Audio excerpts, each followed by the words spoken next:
Hello everyone, welcome to a online solution. देखिए आज math पढ़ते हैं, सब्जेक्टिव इंपोर्टेंट क्वेश्चन है। तो चलिए वन बाय वन करके स्टार्ट करते हैं और कंटिन्यू देखें लास्ट तक देखें। जो बनता है तो नीचे कमेंट भी जरूर करें कि यस सर बन गया। ठीक है, चलिए सबसे पहले सवाल हम देखते हैं यहाँ पे क्या बोलता है। किसी बंदे ने भेजा था, आप भी भेज सकते हैं मुझे टेलीग्राम पे मैसेज करके कि ये क्वेश्चन समझ में नहीं आ रहा तो मैं बनाने की कोशिश करूंगा। और बहुत सारे बंदे का पेंडिंग पड़ा हुआ है, कल कोशिश करते हैं। इस शून्य का निकालना है, इसका बड़ा इजी सवाल था। तो शून्य जब भी निकाले बोलेगा ना तो एन का square minus one plus one by six n minus two बराबर जीरो कर देना है। ठीक है, जब भी शून्य निकाले बोलेगा तो बराबर में क्या करना है, जीरो कर देना है। अब क्या करेंगे कि जो 6 है ना इसके ले लेते हैं एलसीएम। एलसीएम ले लिए तो 6n स्क्वायर हो जाएगा प्लस n हो जाएगा माइनस 6 दूना 12, 6 दूना 12। ठीक है, बराबर जीरो। अब क्या करते हैं यहाँ पे 6n स्क्वायर है प्लस n है। अब करते क्या है, इस 6 को इधर चल जाएगा, इस 6 इधर चल जाएगा तो क्या बचेगा 6n square plus n minus 12 बराबर जीरो। अब इसका बनेगा फैक्टर करेंगे, गुणनखंड करेंगे तो 12 छक 72 होता है, 12 छक 72 और 9 8 72 भी होता है ना। तो 9n माइनस 8n, तो 9 में से 8 घटे एक बचेगा माइनस 12। क्या कॉमन होगा इसमें देखें तो 3n क्या हो जाएगा, कॉमन हो जाएगा तो 3 दूना 6n बचेगा प्लस 3 तिया 9 बचेगा। यहाँ पे 4 कॉमन होगा, 4 दूना 8n माइनस माइनस जब माइनस निकालेगा तो क्या बचेगा, प्लस बचेगा 3 4 तिया 12। ये हमेशा ब्रैकेट के अंदर बराबर आना चाहिए। अब देखो मैं इधर बताता हूँ। अब हमारे क्या 2n प्लस 3 लिख लेते हैं और क्या लिखे 3n माइनस 4। ओके, अब क्या करते हैं, इतना बराबर जीरो। अब दोनों को अलग अलग करते हैं। 2n प्लस 3 बराबर जीरो, 2n बराबर माइनस 3, n बराबर माइनस 3/2। एक आंसर हमारा ये हो गया शून्यक। और 3n माइनस 4 बराबर जीरो, 3n बराबर 4 हो जाएगा, n बराबर 4/3। तो एक हम इसलिए n बराबर क्या आ जाएगा माइनस 3/2 और 4/3। ये शून्यक हो गया। ठीक है, शून्यक हो गया। क्लियर है, तो आसान सा सवाल था। चलिए बोलता आगे सवाल बोलता है क्या, एक धातु त्रिज्या है 4.2 वाले धातु के गोले को पिघलाए और 6 सेंटीमीटर त्रिज्या वाले एक बोतल के रूप में बना दिए। तो धातु जो पहले धातु था वो कैसा था, गोला टाइप का था। अब उसको पिघला के क्या बनाएगा, बेलन, बोतल। तो बोतल कैसा बेलन टाइप का था ना, थोड़ा सा आगे घुमा होता है, उसको बेलन ही मानना है। ठीक है, बेलन का आकार का है तो बेलन का आकार में ढाला है। जब भी मैं बताया था, जब भी आपका कोई चीज पिघला करके या गला करके कुछ डाला जाए तो मतलब कि दोनों का आयतन निकालना है। और दोनों का आयतन बराबर, जाहिर सी बात है कि धातु जो 4.2 त्रिज्या वाला धातु है, जो आयतन इस धातु में, जितना मटेरियल इस धातु में गोले में लगा होगा वही मटेरियल जो है बोतल में लग जाएगा। तो दोनों का आयतन तो बराबर ही होना चाहिए, है ना। तो हम दोनों का आयतन क्या कर देंगे, बराबर कर देंगे। तो चलिए यहाँ पे सॉल्यूशन करते हैं। पहले तो क्या गोले को पिघलाएं, गोले की त्रिज्या क्या लिख देते हैं, गोले की त्रिज्या बराबर 4.2 सेंटीमीटर हो गया। और फिर बोतल की त्रिज्या कितना है, 6 सेंटीमीटर लिख लेते हैं यहाँ पे। बोतल की त्रिज्या बराबर 6 सेंटीमीटर हो गया। बोतल की त्रिज्या 6 सेंटीमीटर। अब प्रश्न से जैसे बोलता है वैसे कर देते हैं। प्रश्न से बोलता है कि गोले का आयतन और बोतल का आयतन क्या बराबर है। प्रश्न पढ़ने से तो यही पता चल रहा है हमको, क्योंकि पिघला करके बना दिए, गला करके पिघला करके, मतलब दोनों का आयतन क्या है, बराबर है। तो प्रश्न से लिखेंगे गोले का आयतन बराबर बेलन का आयतन। ओके, गोले का आयतन बराबर बेलन का आयतन। गोले का आयतन का फॉर्मूला क्या होता है, 4/3 पाई आर क्यूब। अब बेलन का आयतन का फॉर्मूला क्या होता है, पाई आर स्क्वायर। ठीक है, तो पाई पाई तो खल्लास हो गया यहाँ से। चलिए, अच्छा ये जो आर है इसको मैं R1 मान लेते हैं, इसको क्या मानते हैं R2 मान लेते हैं, ताकि हमको बनाने में आसान हो जाएगा। ठीक है, अब देखिए यहाँ पे क्या है 4/3। R1 कौन है था हमारा, R1 बेलन गोलक था, 4.2 गुना 4.2 गुना 4.2 क्यूब है। अब पाई आर स्क्वायर कितना 6 गुना 6 गुना h तो निकालना ना, बेलन की ऊंचाई निकालना है। अब क्या करेंगे आप चाहे तो इसको बटाम कर ले, या तो देखो यहाँ पे 3 से तो पहले काट दो, 3 से काटेगा ना, 3 से काटेगा, 3 एकम 3 और 3 चौक 12, 1.4 आ जाएगा। अब h हमको निकालना है, h तो ये जो 6 है, ये जो 6 सब ये सब गुना में है, गुना का क्या चल जाएगा, भाग बन जाएगा। तो 4 इंटू 1.4 इंटू 4.2 इंटू 4.2 बटे में 6 इंटू 6 हो जाएगा। 6 सत्ते 42 0.7, 6 सत्ते 42 0.7। अब सबको क्या करना है, गुना कर देना है। 4 इंटू 1.4 इंटू 0.7 इंटू 0.7, ये गुना करेंगे आपको क्या जगह ऊंचाई आ जाएगा। तो आप इसको गुना कर दें तो 2.74 सेंटीमीटर आ जाएगा। ठीक है, ये आपका आंसर आ जाएगा, गुना कर देंगे सबका आंसर आ जाएगा। ठीक है, चलिए अगला सवाल पढ़ते हैं। देखिए अगला सवाल बहुत ही इजी है, हाइट एंड डिस्टेंस से सवाल है और आप बनाए भी होंगे, इसको मैं बताया भी हूँ बहुत बार। भूमि के एक बिंदु से एक 20 मीटर ऊंचे भवन के शिखर, भवन है, भूमि है, ये भवन को ऊंचाई कितना 20 मीटर। ठीक है, भवन के शिखर यानी कि जो भवन के छत है ना, छत शिखर, यहाँ पे मीनार, छत पे देखते हैं मीनार लग जाता है, एंटीना वगैरह लगता है, टीवी टावर कुछ भी लगता है। ठीक है, तो मीनार के तल कौन, कभी कभी मीनार के पाद और शिखर बोलता है, तो तल मतलब मीनार के नीचे वाला भाग, ये तो मीनार यही हमारा है, यही ना मीनार है, ये तो घर हमारा है, छत है, तो ये मीनार है। तो मीनार के तल और शिखर का उन्नयन कौन, क्रमशः 45 और 60। तो आप सोचे सर 45 किसको बनाए, पहले क्या लिखा हुआ, पहले तल लिखा हुआ है, तो पहले तल वाला ही दिया हुआ डिग्री, शिखर है तो शिखर वाला, तो तल वाला डिग्री जो है यहाँ बनेगा, शिखर वाला डिग्री का बनेगा यहाँ बनेगा। तो ये मीनार के तल कितना डिग्री है, देखो 45 डिग्री है, और शिखर कितना 60, तो पूरा यहाँ पे 60 डिग्री हो जाएगा, पूरा 60। अभी बोलता है हमारे का जैसे ABCD मान लिया। अब हमको बोलता है ये AB जो है ऊंचाई, ये निकालना है, इसकी निकालना है मीनार की ऊंचाई। तो मीनार कौन AB है, बहुत आसान सवाल है। देखिए पहले क्या करेंगे, माना कि BC भवन की ऊंचाई है, जहां BC बराबर 20 सेंटीमीटर। ठीक है, तथा AB मीनार की ऊंचाई है। अब AB का वैल्यू 1 से मानो चाहे नहीं मानो कोई दिक्कत नहीं, AB को AB रहने दो, कोई दिक्कत नहीं। तथा कोण जब थीटा है ना बराबर कितना है 45 डिग्री तथा 60 डिग्री। आप ऐसे पहले लिख दीजिएगा अपनी भाषा में, अपने लैंग्वेज में, कोई जैसे भी लिखे कोई दिक्कत नहीं, बस जो यहाँ पे दिख रहा है ना इस बात को यहाँ पे लिख देना है, ये रटना नहीं इसको। सर ये बहुत से स्टूडेंट रटने लगता है, रटना नहीं, जैसे दिख रहा अपना लैंग्वेज लिखना, जो भी लिखेगा सब सही होगी। अरे सबको तो पता है ये मीनार है, जैसे ये भवन है, ये मीनार है, ठीक है, इसकी दूरी है, ये कौन है, आप ऐसे बना सकते हैं। तो सबसे पहले हम बनाते हैं, हमको निकाला कि ये निकालना है, तो ये निकालने के लिए हमको ये भी पता होना चाहिए, ये ऊंचाई निकालने के लिए तो ये तो पता है, ये निकालने के लिए हमको ये पता होना चाहिए ना। तो हम ये जो छोटा वाला जो दिया हुआ है BDC या तो DCB बोले, तो ये जो दिया हुआ है ये निकालते हैं। आपको पता है कि जब ये 45 डिग्री होता है तो जो लंब और आधार हमेशा बराबर, मैं आपको हमेशा बताया हूं, जब भी 45 डिग्री दे दे तो लंब और आधार बराबर होता है। अगर लंब 20 तो आधार भी 20 होगा, लेकिन हम तरीका से बना लेते हैं, है ना। समकोण त्रिभुज कौन है BCD में, BCD में, ठीक है, BCD में क्या लेते हैं, tan 45 डिग्री बराबर क्या होता है लंब और आधार, लंब कितना है BC, देखो लंब कितना BC, आधार क्या है DC। तो 45 का वैल्यू 1, इसलिए 1 आ रहा तभी तो बराबर होगा। BC का वैल्यू 20 है, DC का वैल्यू नहीं पता है, तो इसलिए DC बराबर क्या हो जाएगा 20 मीटर हो गया, तो DC 20 मीटर हो गया। अब निकालते हैं tan 60 से, तथा समकोण त्रिभुज ACD में tan 60 डिग्री बराबर लंब बटा आधार, तो tan 60 का वैल्यू में लंब क्या होगा, कौन होगा AC, और आधार कौन होगा DC होगा, तो AC बटे DC। और tan 60 का वैल्यू आपको बहुत अच्छी तरीके से पता है √3 होता है।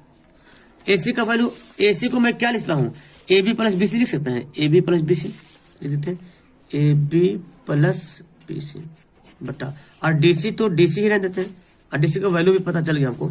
चलो अब वैल्यू पुट करते हैं। AB का वैल्यू तो नहीं पता है, देखिए AB का वैल्यू पता है, नहीं पता है, BC का वैल्यू पता है, DC का वैल्यू पता चल गया हमको। तो यहाँ पे लिखेंगे AB को AB रहने दो, ये BC को 20 लिख दिया, DC कितना है 20 है। अब क्या करें, गुना करते क्रॉस, तो 20√3 और AB प्लस 20, तो इस 20 को इधर ले चलाइए, तो इधर ले चले आएंगे तो क्या आ जाएगा 20 प्लस में क्या बन जाएगा -20, और ये AB बराबर, तो यहाँ देखिए 20 ले लेते हैं कॉमन, तो √3 -1 बराबर AB, या तो हम इसको सुधार के, हम देखो चाहो तो इसको पॉइंट में बना लो, √3 का वैल्यू पुट कर लो, या तो आप लिख सकते हैं इसलिए ए भी बराबर। आप अगर ऐसे भी आंसर लिखते हैं ना तो किसी की औकात नहीं कि आंसर नंबर काट ले, ठीक है। आप लिखते अतः मीनार की ऊंचाई बराबर, है ना, आप यहाँ पे लिख लीजिएगा तब आंसर दीजिएगा, सही ये नहीं लिखेगा तो आप इसका वैल्यू √3 का 1.732 होता है ना, अगर वैल्यू पुट कर लो तो भी सही है, नहीं तो ऐसे भी लिखो तो बेहतर है, कोई दिक्कत नहीं, उसमें भी आंसर आपको मिल जाएगा। चलिए तो अगला सवाल बोलता है क्या कि दो घनों जिनमें से प्रत्येक का आयतन 64 सेंटीमीटर क्यूब है, ठीक है, उनके संलग्न फलकों को मिलाकर एक ठोस बनाया जाता है। और ठोस कैसा बनता है? घनाभ बनता है। घनाभ का पृष्ठ क्षेत्रफल निकालने पड़ता है, निकालने बोल रहा है। चलिए तो दो घनों जिनमें प्रत्येक का आयतन कितना है? 64 सेंटीमीटर। तो घन का आयतन, दोनों घन का आयतन 64 सेंटीमीटर, तो दोनों घन की भुजा पता कर सकते हैं, लिख सकते हैं कि दोनों घन बराबर है, दोनों घन का आयतन 64 सेंटीमीटर, दोनों घन क्या है? बराबर है ना। लिखते हैं घनों का आयतन बराबर 64 सेंटीमीटर क्यूब दिया हुआ है, इसलिए घनों की भुजा, तो भुजा कैसे निकालेंगे? देखो भुजा निकाले, जब आप जानते हैं क्षेत्रफल आयतन का फॉर्मूला क्या होता है? भुजा का क्यूब होता है। क्या होता है? भुजा का क्यूब होता है। तब वो भुजा जब निकालना है तो इसको ओवर रूट कर देंगे, या तो आप ऐसे भुजा निकाले ना, ठीक है, तो आप इसको नहीं भी लिख सकते ऐसे, घनों की भुजा बराबर वाट ऐसे निकालते हैं। आपको पता है घन का आयतन का फॉर्मूला क्या होता है? भुजा का क्यूब होता है। और यहाँ 64 दिया हुआ है, तो ए बराबर क्या हो जाएगा? 64 का घनमूल हो जाएगा। कितना आ जाएगा? 4 का घनमूल है, यानी कि भुजा कितना आ गया? 4 आ गया। अच्छा अब यहाँ पे हम अगर फिगर बनाते हैं, यहाँ पे फिगर देखिए कैसे बनता है। दोनों घन के फलकों को करके मिला दिए, ओके।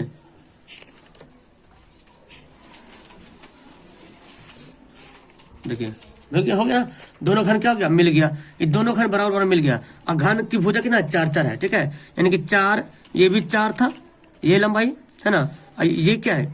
ये ऊंचाई है, और ये चौड़ाई 4 था।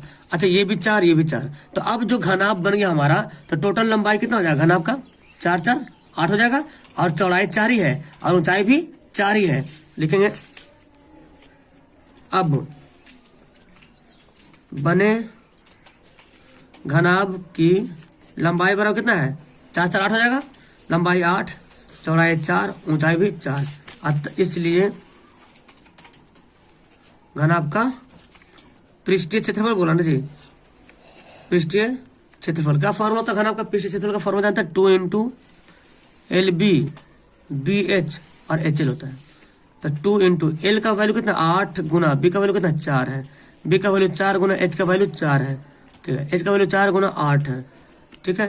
2 इंटू 8 चौक 32, 4 चौक 16, 8 चौक 32। अब जोड़ कर गुना कर दो, 2 इंटू कितना? 32 32 64 हो गया, 64 में 16 जोड़ दो, 64 में 16 जोड़ दोगे तो कितना आ जाएगा?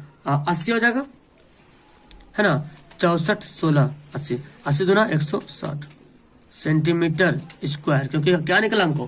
क्योंकि निकला हमारा ये क्षेत्रफल। यहाँ पे सवाल पढ़ते हैं, एक कक्षा में एक कक्षा के विद्यार्थियों को पंक्तियों में खड़ा होना है, ठीक है। यदि प्रत्येक पंक्ति में 3 विद्यार्थी अधिक होते हैं, प्रत्येक पंक्ति में 3 विद्यार्थी अधिक होते हैं तो एक पंक्ति कम होती है। जैसे भिन्न वाला कैसे सवाल बनता है उसी तरह सवाल बनता है। यदि पंक्ति में 3 विद्यार्थी कम होते हैं तो 2 पंक्ति अधिक बनती, तो कक्षा में विद्यार्थियों की संख्या निकालना है। चलिए इसको हल करते हैं। पहले क्या करते हैं? विद्यार्थियों की संख्या को निकालना ना, जो निकालने बोला उसी को मान लेंगे, ठीक है। तो माना कि कक्षा में विद्यार्थियों की संख्या,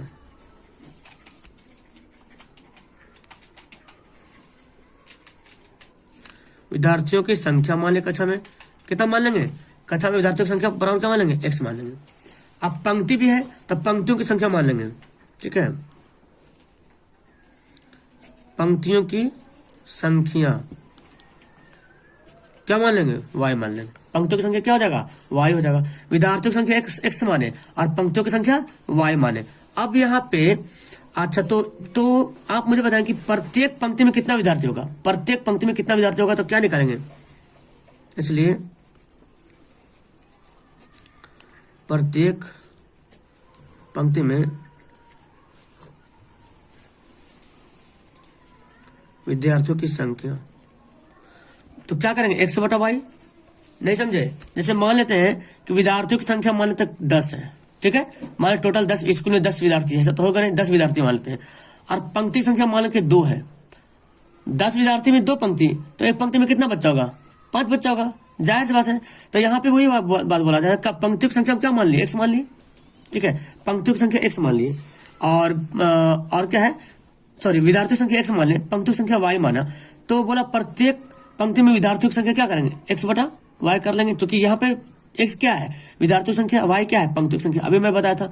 अच्छा, मैं 6 नंबर सवाल बता रहा हूँ, 5 नंबर बताऊंगा, इसके बाद मिस्टेक हो गया। चलिए ठीक है, तो प्रश्न से क्या करते हैं? तो प्रश्न से क्या होता है? प्रश्न देखिए, यदि प्रत्येक पंक्ति में 3 विद्यार्थी अधिक होते हैं, प्रत्येक पंक्ति में 3 विद्यार्थी अधिक होता है, तो एक पंक्ति में विद्यार्थी की संख्या पहले पता तो चल गया होगा, x बटा y। इसी में बोलता है 3 विद्यार्थी अधिक होता है, मतलब कि प्रश्न से बोलता है कि विद्यार्थियों की संख्या कैसे होगा? विद्यार्थियों की संख्या बोलता क्या कि प्रत्येक पंक्ति में 3 विद्यार्थी अधिक होता है, मतलब x बटा y पंक्ति है, इस पंक्ति में प्रत्येक पंक्ति में विद्यार्थियों की संख्या x बटा y निकला, इसमें 3 विद्यार्थी अधिक होता है, ठीक है। तो एक पंक्ति कम होती, तो एक पंक्ति कम होती, तो एक पंक्ति कम मतलब y माने थे पंक्तियों की संख्या -1। अब बोलेंगे सर इसको गुना कैसे कर दिए? देखिए ये क्या है? x बटा y क्या है? प्रत्येक पंक्ति में स्टूडेंट की संख्या है। प्रत्येक पंक्ति में कितना आया था स्टूडेंट? 5 आया था, और पंक्ति की संख्या कितना है? 2, तो 5 दूना 10, टोटल विद्यार्थी की संख्या निकालेंगे कितना हो जाएगा? 10 हो जाएगा। तो यानी कि जो प्रत्येक पंक्ति में स्टूडेंट की संख्या और पंक्तियों की संख्या को गुना कर दिए तो टोटल स्टूडेंट की संख्या निकल जाएगा। तो यहाँ पे तो वही है ना, प्रत्येक पंक्ति की संख्या यहाँ पे हो गया, प्रत्येक पंक्ति में स्टूडेंट की संख्या हो गया, और ये क्या हो गया? पंक्ति संख्या। इन दोनों को गुना कर देंगे तो क्या होगा? x के बराबर, कुल विद्यार्थियों के बराबर हो जाएगा। तो यहाँ पे क्या करेंगे? x से हो गया विद्यार्थियों की संख्या, ये क्या है? टोटल स्कूल में टोटल विद्यार्थियों की संख्या है, प्रत्येक पंक्तियों में संख्या और प्रत्येक पंक्तियों में विद्यार्थियों की संख्या, और ये पंक्तियों की संख्या। तो हम क्या करते हैं यहाँ पे, अब इसको देखो क्या करेंगे? गुना वगैरह कर लो, ज्यादा है तो गुना कर लो, या तो फिर अलग तरीके से बनो। तो गुना करेंगे क्या? देखो x को y से गुना करेंगे, x बटा y को y से गुना करेंगे, तो y बाई कट जाएगा ना, तो क्या बचेगा? सिर्फ x बचेगा। क्लियर है? x बटा y को -1 से करेंगे तो क्या होगा? -x बटा y। नहीं समझे? देखो x बटा y को यहाँ पे मैं रफ करता हूँ, y से गुना करेंगे तो y कट। एग्जाम में ऐसे रफ मत करना, नीचे लास्ट सबसे लास्ट पेज में करना, सबसे लास्ट पेज में x हो गया, इसको करें plus minus plus plus 3y हो जाएगा, अब -3 हो जाएगा, ठीक है। इसको इक्वेशन में बना लेते हैं। तो ये तो गया काम से, कट गया, ठीक है। अब यहाँ पे क्या कर देंगे? देखो यहाँ पे कुछ नहीं बचा ना, यहाँ क्या बचा? 0 बचेगा, कुछ नहीं बचेगा। तो अच्छा यहाँ पे मैं लिख लेता हूँ, तो 0 बचा हमारा, तो माइनस यहाँ पे y क्या लेते हैं? एलसीएम लेते हैं, y एलसीएम ले लिया। तो y जब एलसीएम ले लेंगे तो देखिए क्या बचा? -x बचेगा, 3y स्क्वायर हो जाएगा, है ना, y स्क्वायर हो जाएगा, -3y। y इधर आके क्या हो जाएगा? y इधर आके भी 0 हो जाएगा, 0 हो गया। y भाग जाके क्या बनेगा? गुना बनेगा, तो 0 होगा ना, -x से प्लस 3y स्क्वायर -3y, ठीक है। अब क्या करते हैं यहाँ पे? अब करते हैं क्या? हम इसको अरेंज करते हैं अच्छी तरीके से, x को इधर लाते हैं, प्लस में कर लेते हैं, x को इधर लाके प्लस करते हैं, तो प्लस में हो गया x, 3y स्क्वायर -2 3y। इसको क्या कर समीकरण फर्स्ट मानते हैं, ये हमारा समीकरण फर्स्ट हुआ। फिर बोलता क्या? फिर विद्यार्थियों की संख्या लिखना हमको, फिर विद्यार्थियों की संख्या, ठीक है। क्या बोलता है? फिर बोलता है यदि पंक्तियों में 3 विद्यार्थी कम होते, अब बोलता कम होते, यानी कि x बटा y जो प्रत्येक पंक्ति में संख्या था विद्यार्थियों की, उनमें 3 कम होते, कम कर दिया, तो 2 पंक्ति अधिक होती, 2 पंक्ति अधिक होती, मतलब कि y + 2। तो क्लियर हो रहा ना आपका कि ये प्रत्येक पंक्तियों में विद्यार्थियों की संख्या है, और ये क्या है? ये है पंक्तियों की संख्या। तो विद्यार्थियों की संख्या को पंक्तियों की संख्या से गुना कर दीजिएगा तो टोटल विद्यार्थी की संख्या निकलेगा।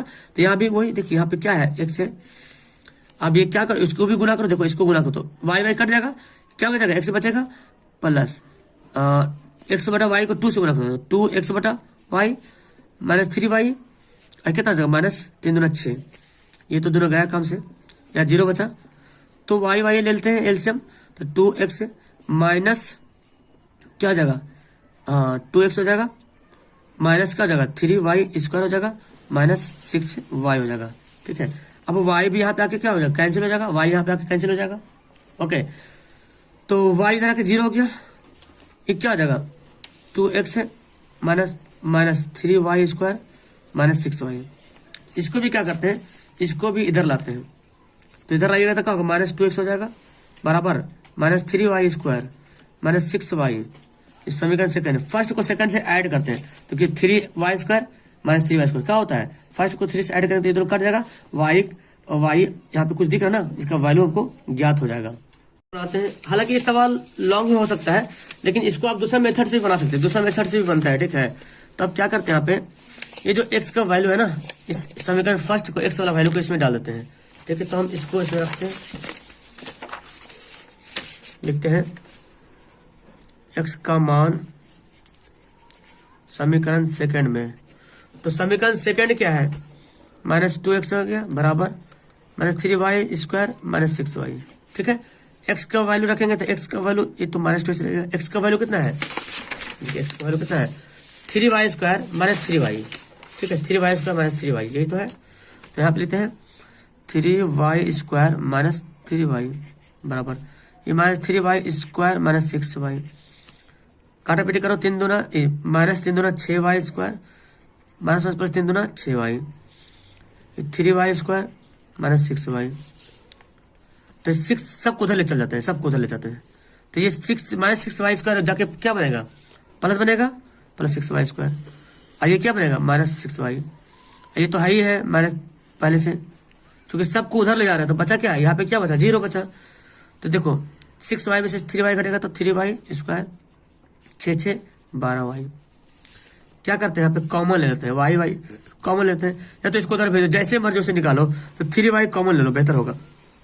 तो क्या बचा, सिर्फ बचा y, और 3 चौक 12 बराबर 0। तो 3y को उधर करेंगे, 3y गुणन तक बनेगा भाग, y -4 बराबर क्या होगा 0, इसलिए y बराबर क्या जाएगा 4। तो y का वैल्यू कितना आ गया, 4 हो गया। अब y का वैल्यू समीकरण फर्स्ट में डालो, x का वैल्यू निकल जाएगा, है ना। लिखते हैं अब y का, ये थोड़ा लंबा बनाइए, समीकरण फर्स्ट में रखने पर एक दूसरी विधि से बनता है और वो आसान बनता है वो। तो नेक्स्ट टाइम कोशिश करेंगे इसको दूसरी विधि में बनाने के लिए आपको, ठीक है। चलो ये हमारा सवाल है, समीकरण फर्स्ट x से बराबर क्या हो जाएगा 3y² -3y। तो 3y का वैल्यू कितना है, 4 आया था, 4 का स्क्वायर -3 × 4, तो 3 × 4 चौक 16 -4 × 12, तो 16 × 48 -12, तो कितना बचेगा 8 में 6, 8 में 2 घटेगा तो 6 36, ठीक है 36 क्या होगा इसका, इसलिए x बराबर, अब क्या निकालना आपको, टोटल है, टोटल विधार्थक संख्या, तो टोटल विधार्थक संख्या कितना है 36 आ गया, क्लियर है 36, इसलिए x बराबर 36, ये क्या हो गया, आंसर हो गया। ओके अच्छा चलो ये सवाल देख लो, सवाल भी ये देख लो, टाइम भी तो देखो। सवाल क्या बोलता है कि 100वें पदों का अंतर 2 AP, 100वें पदों का अंतर 100 है। तो मान लेते AP A1 मानते हैं, और और TN का फॉर्मूला क्या होता है, A + N - 1 × D होता है, ठीक है। तो A1 मानते हैं, A2 मानते हैं, 2 AP जिसका पहला पद A1 A2, इसका भी D निकलेगा, इसका भी निकलेगा। अगर इसका हम निकालते हैं TN बराबर क्या होगा, तो A1 प्लस, है ना, इसको हम क्या T 100वें पदों का अंतर, TN लिखते हैं 100वें पदों का अंतर। तो A1 बराबर क्या जाएगा, N के यहाँ पे क्या जाएगा 100 - 1 × D। यहाँ पे निकालते हैं T 100, तो क्या होगा A2 प्लस 100 - 1, चूंकि N का वैल्यू कितना, दोनों पदों, दोनों सारांतर समान है। क्या बोला, दोनों के सारांतर क्या है, समान था, दोनों का सारांतर DD हो गया, D हो गया। अब देखिए यहाँ पे क्या आएगा, ये A1 प्लस 99D आएगा समीकरण फर्स्ट, ये A1 A2 प्लस 99D, ठीक है, हो गया। फर्स्ट को सेकंड से घटा देते हैं, ठीक है, फर्स्ट माइनस सेकंड से, अंतर ने बोला ना, अंतर कितना है 100 है। तो हम भी लिखते हैं यहाँ पे A1 - A2, तो क्या आ जाएगा A1 प्लस 99D दिया हुआ है, A2 कितना दिया हुआ है, A2 दिया हुआ इतना प्लस में, तो माइनस प्लस का जाएगा -A2 हो जाएगा, और माइनस प्लस का हो जाएगा -99D। तो ये 99D कट गया, तो क्या बचा A1 - A2 बच गया, ठीक है। अब बोलता है कि उसके 1000वें पदों का अंतर क्या होगा, 1000वें पद का अंतर। तो जब 1000वें पद का अंतर निकालेंगे तो अब क्या देखो, अब लिखते हैं यहाँ पे T 1000 में, T निकालते T 1000वें पद का अंतर, तो क्या हो जाएगा A1 प्लस 1000 - 1 × D हो जाएगा। और इधर अगर निकालते हैं, दूसरा AP भी निकालते हैं T 1000वें पद का अंतर, तो क्या हो जाएगा A2 plus 1000 minus 1 into D हो जाएगा। ठीक है, तो कि दोनों सेम बोल रहा, तो ये क्या आ जाएगा A1 प्लस 999 डी। अरे क्या जाएगा इधर देखिए क्या आ जाता है कि A2 बराबर प्लस 999 है ना 999 डी हो गया। अब क्या करते हैं, फिर इन दोनों को क्या करते हैं, घटाते हैं। इन दोनों को बोलता है अंतर क्या है, इन दोनों का अंतर बोलता है। इन दोनों का अंतर बताइए, हम अंतर निकालते हैं। इन दोनों का अंतर लिखते हैं यहाँ पे, तो लिखते हैं यहाँ पे क्या लिखते हैं, इसलिए 1000वें पदों का